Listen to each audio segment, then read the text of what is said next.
At sa linya po natin si PO3 Jaime Orante Jr., ang investigador ng kaso. Wala po siya sa Makati Traffic Police. Magandang hapon po, PO3 Jaime Orante. Magandang hapon po, ma'am. Si Lala Roque po ito. Sa inyong inisyal na pag-iimbestiga, ano na po talagang nangyari sa nangyaring karambola po sa Makati? Base rin, ma'am, sa initial investigation, nagkaroon po ng diferensya yung sasakyan na walang daw po ng preno. Kaya po siya gumasgas dun sa concrete barrier at tumilansik, tumapon dun sa motorsiklo na parada. And at the same time, as continuous traveling yung ng bus, nabangga niya yung mga sasakyan sa harapan niya. Ano ho to? Nagka-problema sa brake o posible bang nag-overtake itong bus? Mabilis siya? Anong nangyari, PO3? Base rin sa initial namin, ma'am, nagkaroon ng mechanical problem ng brake na malfunction.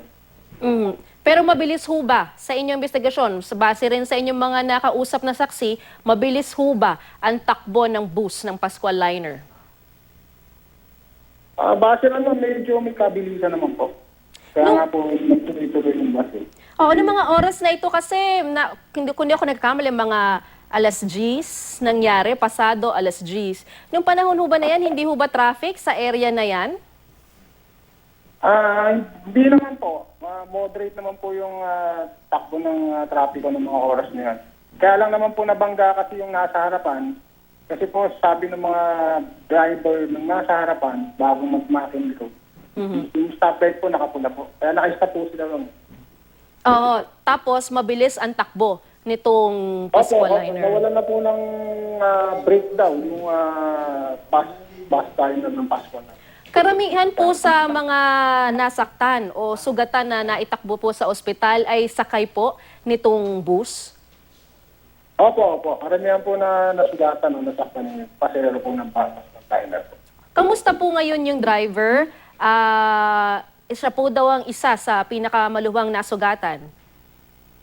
Base lang na dun sa initial namin na maluba, pero nung pinuntahan ko po rito sa hospital ng Pasig, na out na po yung driver kasama po yung 4 na pasahero.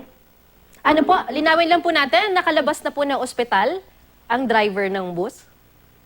Opo, kapananan, nandito pa po kami sa Pasig General Hospital. Pero hindi niyo pa ho nakakausap itong driver? Hindi pa po namin nakakausap ng personal. So, anong posibleng kaso nakakaharapin po ng driver? At ano po bang pagkakakilanlan nung o pangalan po ng driver kung meron na po tayo, PO3 Jaime? Sa pagkakakilanlan po si Paolo Carillo po. Paolo? Carillo, ma'am.